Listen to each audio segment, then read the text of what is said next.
It's rusting in green. Afternoon light, typewriters dreaming all through the night. A smiling sun hangs on a cardboard sky, where the future got lost but never learned to die. Unseen visions burning bright. Bradbury's goes on SL tonight. Open the page, let the wonder ignite. Welcome to SL tonight.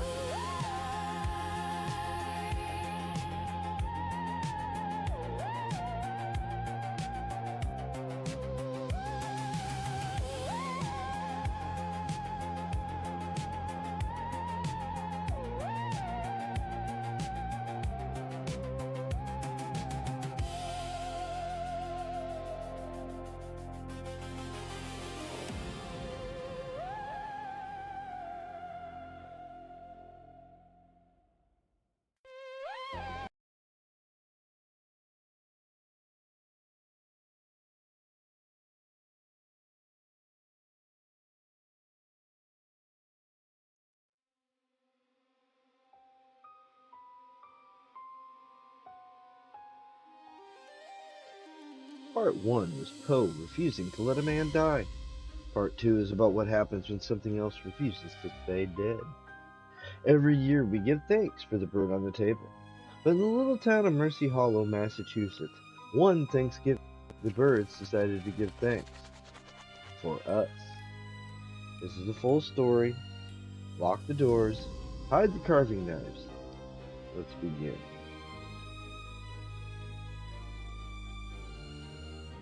Turkey Apocalypse, the Mercy Hollow tapes. They found the first carcass at dawn. Not killed, prepared. A 23-pound tom, plucked Snow White, trussed with butcher's twine in perfect loops, lay gently on Mayor Eleanor Grayson's porch like a gift from a thoughtful neighbor. Its chest cavity had been cleaned with surgical care. Inside, carved inside the pale breast meat in neat, childlike letters no deeper than a fingernail. Thank you. No blood on the boards, no feathers, just that single bird and those two words. By 7:12 a.m., every single porch in Mercy Hollow had one. By 8, the phone started. By 911 logged 43 calls in 6 minutes, then the lines went dead. By 9, the streets were empty. By noon, the sky turned the color of congealed graydon. And by dusk, the turkeys came home to roost. Mercy Hollow, Massachusetts, population 4,612, until that day. A picture book New England village. White, steep-led Congregational Church, town square with a bronze Revolutionary soldier, one stoplight that blinked yellow since 1987, and the annual Thanksgiving Eve Turkey Trot 5K that drew runners from 3 states. Every family had their traditions. The Hales served 7 kind of pie. The McAllisters deep-fried 2 birds in the driveway while the men drank Narragansett and argued about the Patriots. Old Mrs.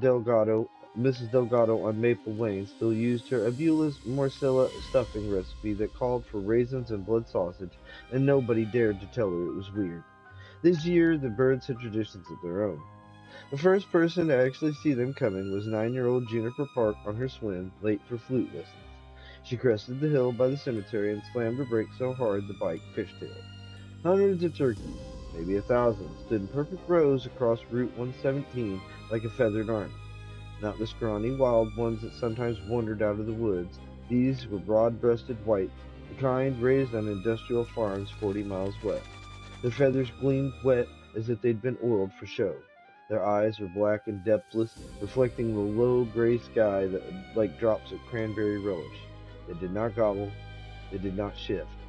They simply waited, heads tilted at the exact same angle, watching the town the way the parishioners watched an altar. Juniper turned the bike around and pedaled so hard her lungs burned. She never made it home. At 3:17 p.m., Reverend Elias Hale locked the church doors, something no one in Mercy Hollow had done on a weekday since the blizzard of '78. He stood at the stained glass window depicting the Pilgrims' first Thanksgiving, and watched the turkeys fill the town square.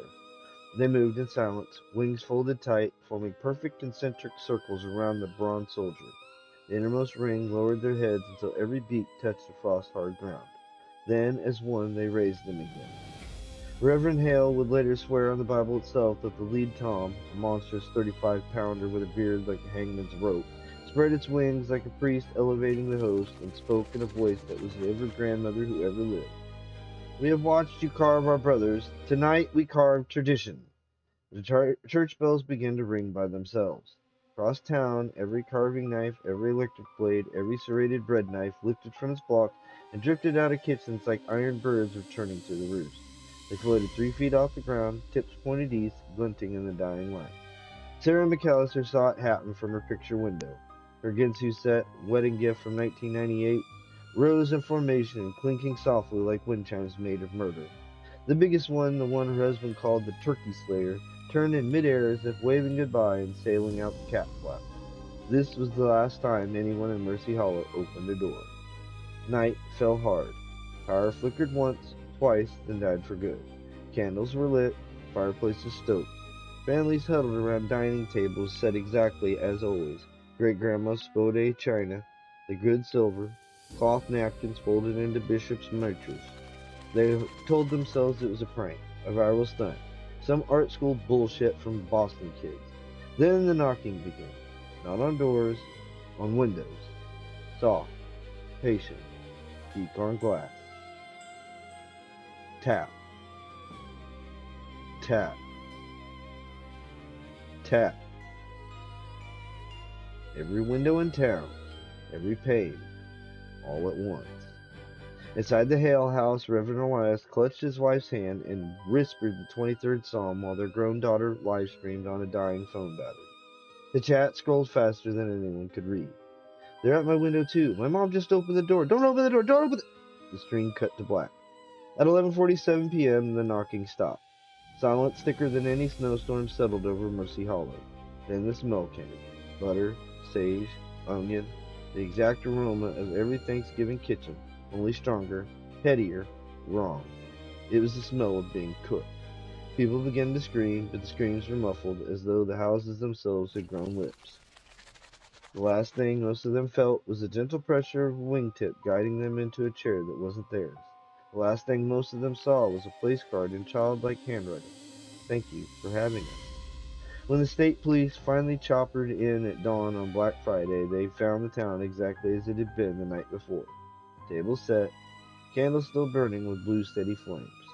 Plates leaped high with dark meat and stuffing and mashed potatoes sculpted into perfect orange roses. Only the guests had changed place with an entree. Every chair occupied by a body trussed with twine, skin lacquered golden brown, cavities stuffed with cornbread, chestnuts, and sprigs of rosemary tucked behind ears like corsages, eyes replaced with whole cranberries, mouths sewn shut with cranberry thread and neat blanket stitch, and on every plate a neat little card in the same childlike hand. Thank you for having us. The turkeys were gone. Only feathers remained, millions of them, drifting through the streets like snow still warm to the touch. Troopers found one last thing in the bandstand at the center of the square. A single Polaroid, edges curled, propped against the bronze soldier's boot.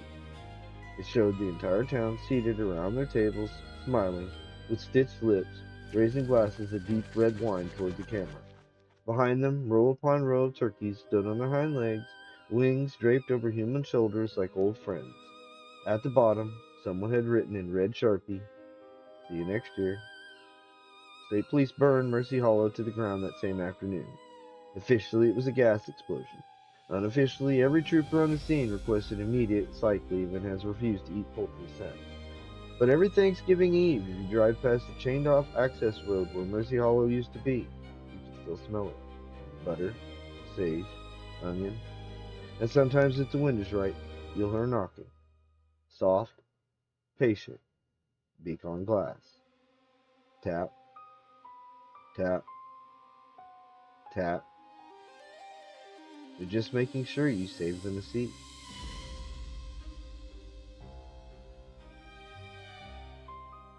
Happy Thanksgiving, creeps. Save me a leg. I like mine. family style.